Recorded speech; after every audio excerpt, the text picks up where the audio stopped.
Selamat pagi, siang, sore, atau malam, para hadirin yang terhormat. Pada kesempatan kali ini kami akan mempresentasikan tentang Morris Worm, The Great and the First Worm. Uh, Pada hari ini, saya Alexander Wijaya akan mempresentasikan materi ini bersama dua teman saya. Kepada Nathanael dan Raymond dipersilakan. Halo, nama saya Nathanael Ruben.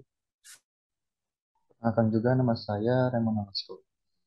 Oke, tanpa berlama-lama lagi, mari kita langsung masuk ke dalam materinya. Oke, sebelum kita mengenal lebih jauh tentang Morris Worm, mari kita berbicara tentang penemunya terlebih dahulu, yaitu Robert Tapan Morris. Oke, berikut ini adalah biografi singkat dari Robert Tapan Morris, yaitu penemu dari Morris Worm itu sendiri. Beliau lahir pada tanggal 8 November 1965, dan ayahnya sendiri, yaitu Robert H. Morris, bekerja di National Computer Security Center, bagian dari National Security Agency di Amerika, dan salah satu founding father dari cyber security sendiri, baik secara regional di Amerika Serikat maupun di dunia saat itu. Lalu Robert Tapan Morris sendiri adalah mahasiswa Cornell University pada saat itu. Lalu beliau meluncurkan Morris Worm pada tanggal 2 November 1988. Karena tindakan yang beliau lakukan dengan Morris Worm, Robert Tapan Morris sendiri divonis dengan denda $10.000 kurang lebih dan pelayanan publik selama 400 jam, dan menjadi orang pertama yang dihukum atas kejahatan cyber di Amerika Serikat. Lalu beliau sekarang bekerja di MIT. Uh, Oke, jadi setelah kita mengetahui apa itu Morris Worm, kita perlu mengetahui apa sih itu worm. Oke, jadi worm itu adalah salah satu malware, salah satu kategori malware yang dimana jenis malwarenya ini dapat menyebarkan salinan dirinya atau kopi dirinya sendiri dari komputer ke komputer. Nah, yang dimana si worm ini dapat mereplikasi dirinya sendiri tanpa interaksi manusia dan tidak perlu melampirkan dirinya ke program perangkat lunak untuk menyebabkan kerusakan.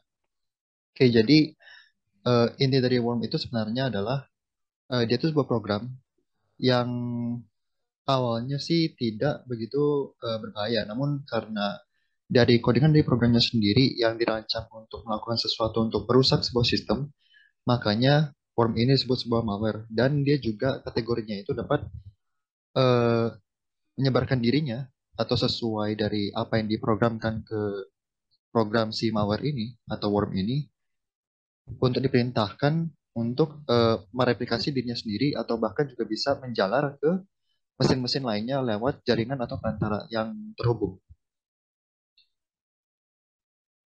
Nah, mekanisme dari worm sendiri itu ada tiga. Yang pertama adalah software vulnerabilities. Oke, jadi yang pertama itu adalah intinya celah keamanan. Celah keamanan pada sebuah aplikasi.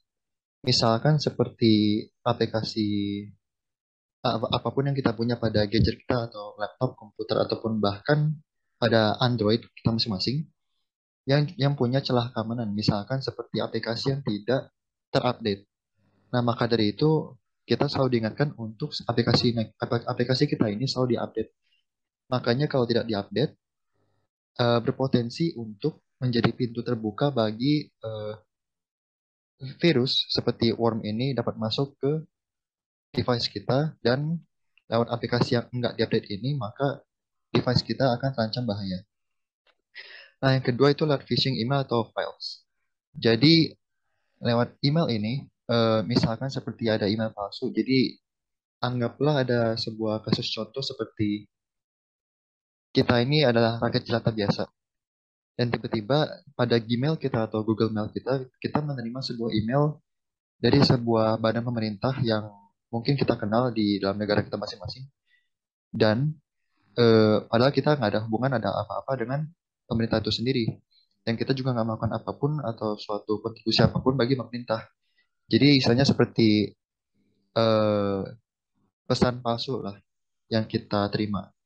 Nah, karena kita bingung dan kita istilahnya tertarik, maka kita coba untuk mengklik email ini dan mungkin saja pada email ini ada sebuah file yang juga berupa sebuah file yang konfidensial atau rahasia. yang emang ditujukan untuk awalnya seperti ditujukan ke suatu orang yang terpenting, tapi sebenarnya itu adalah file palsu. Makanya di saat kita buka file itu dan kita mengeksekusi file itu, maka device kita terancam bahaya dan mekanisme wormnya berhasil. Jadi malware wormnya akan masuk ke device kita dan menghancurkan sistem mesin kita. Yang ketiga ada spam atau instant messages.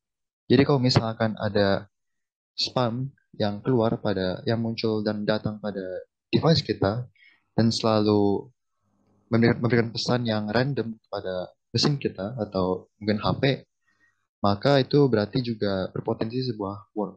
Nah, yang demikian adalah apa itu worm dan gimana cara kerja mekanismenya. Nah, untuk selanjutnya cara kerja Morris worm akan dilanjutkan oleh rekan saya. Nah, sekarang kan kita sudah tahu cara apa itu uh, worm. Sekarang kita akan membahas cara kerja Morris worm. Jadi Morris worm ini akan menggunakan exploit yang tersedia untuk memasuki sistem yang berada dalam satu jaringan dengan sistem yang telah terinfeksi. Exploit-exploit apa sih yang digunakan? Jadi ada 4 exploit yang digunakan. Yang pertama itu debug mode pada sendmail. Yang kedua itu bug pada finger. Yang ketiga itu remote execution, di mana sudah ada perangkat-perangkat yang dipercaya oleh sistem itu untuk melakukan remote execution, sehingga uh, penyerang atau worm pada kasus ini dapat mengakses sistem tanpa menggunakan password. Selain itu, untuk remote execution ini digunakan juga weak password, di mana pengguna-pengguna itu menggunakan password yang lemah. Dari exploit tersebut, worm akan mencoba masuk ke sistem dan memasang dirinya sendiri ke dalam sistem tersebut. Worm kemudian akan mencari sistem lain yang tersambung dengan sistem yang telah terinfeksi untuk mencari target baru. Bisa dilihat pada gambar, misalkan ada satu perangkat yang terinfeksi. Dia akan menyebarkan ke perangkat-perangkat yang tersambung ke yang terinfeksi ini. Jadi misalkan dari 1 bisa ke 3, habis itu jadi 7. Bila worm menemukan dirinya sendiri dalam target baru, maka worm akan melakukan perhitungan, di mana terdapat satu dari 7 kesempatan wormnya itu akan menduplikasi dirinya sendiri. Cara kerjanya itu seperti ini. Misalkan ada 1, terus dia menyerang uh, 2 sistem di dalam networknya. Lalu kan ada dia lagi gitu. Terus dia bakal menduplikasi nih 1:7. Terus ada lagi. Oh, oke, ya ada lagi. Oh, 1:7 lagi, oke gitu. Dan seterusnya. Oke, untuk bagian dampak dari Morris worm, oke, jadi seperti yang kita ketahui, begitulah cara kerja dari Morris worm. Nah, dampaknya sendiri adalah seperti berikut. Yang pertama itu cara kerjanya itu membuat program-program dalam komputer tereksekusi secara bersamaan sehingga membuat kehabisan memori dan berujung crash. Maksudnya apa? Intinya seperti ini.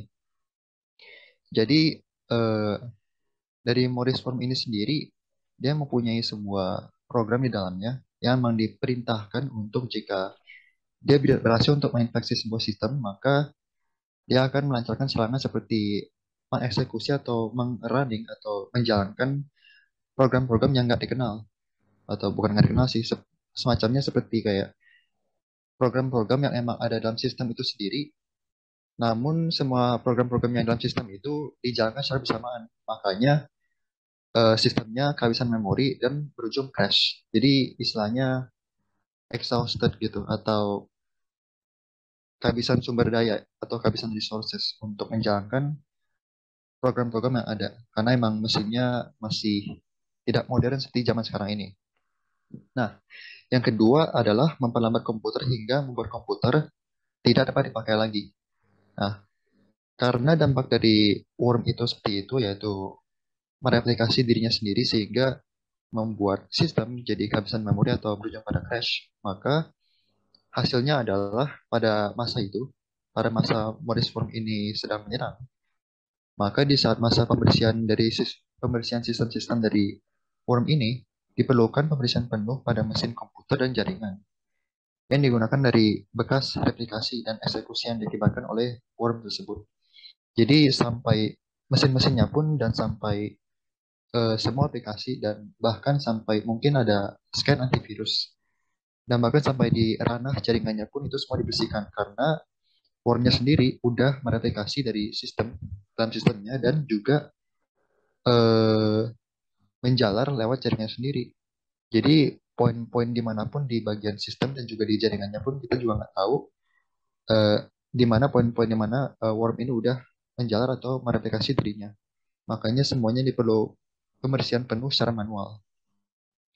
Nah, akibatnya apa dari semua itu? Denial of service.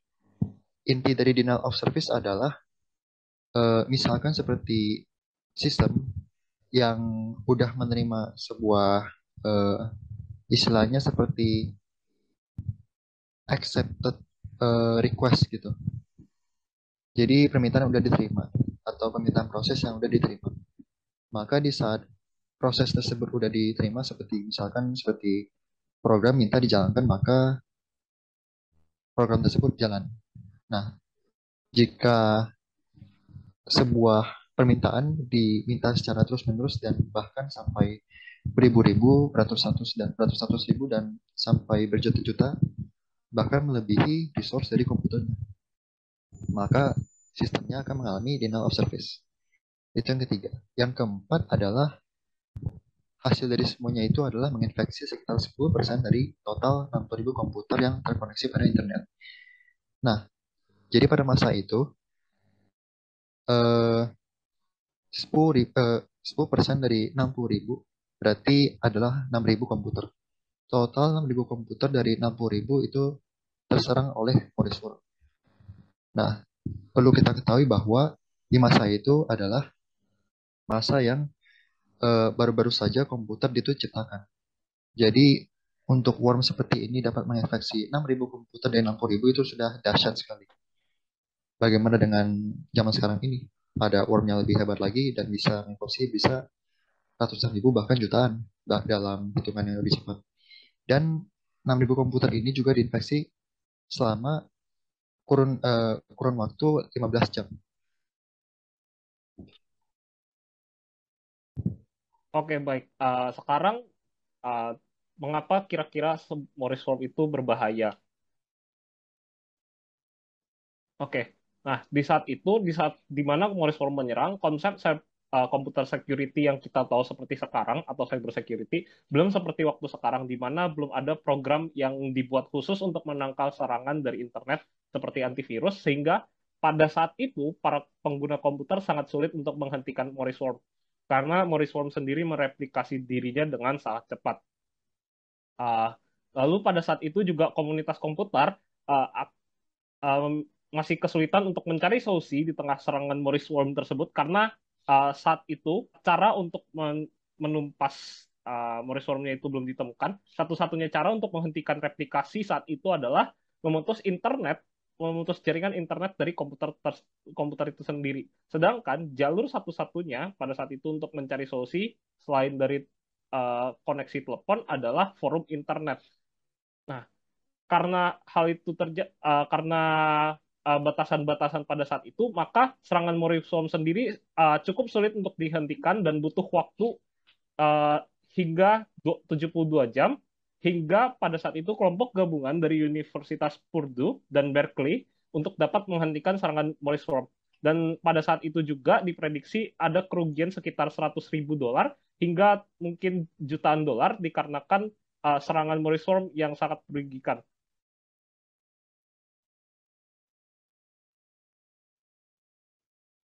Nah, sekarang kita kan sudah tahu Morris Worm itu apa, cara kerjanya bagaimana, dan lain-lain. Kami telah membuat 5 soal pilihan ganda untuk kalian jawab. Pertanyaan pertama, pada tanggal berapa pertama kali Morris Worm tanpa sengaja beredar di ARPANET?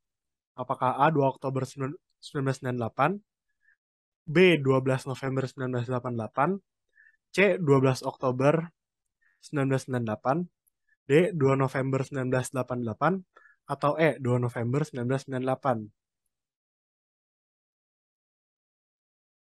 Jawaban yang benar itu D, 2 November 1988.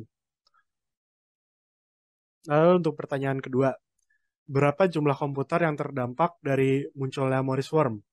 Apakah 60.000, 12.000, 6.000, 1.200, apa 1.800.000? Jawaban yang benar itu 6.000. Lalu pertanyaan ketiga, di bawah ini yang merupakan dampak dari Morris Worm.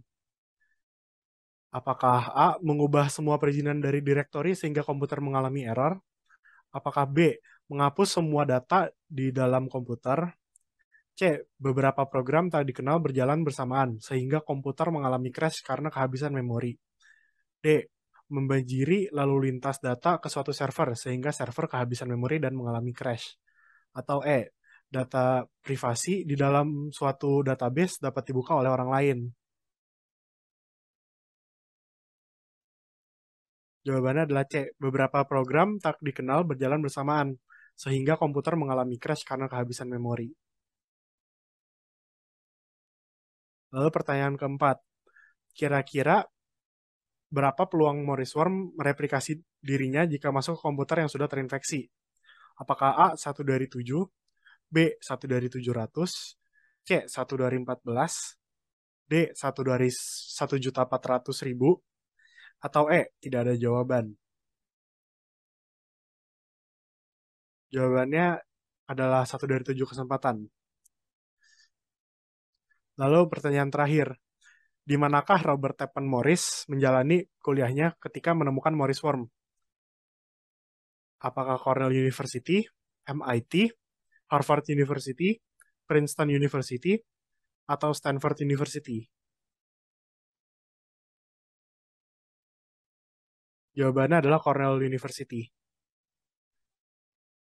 Lalu ini adalah referensi yang kami gunakan untuk membuat video pembelajaran ini. Sekian dan terima kasih dari kami. Semoga informasi yang kami sampaikan hari ini dapat membantu kalian semua.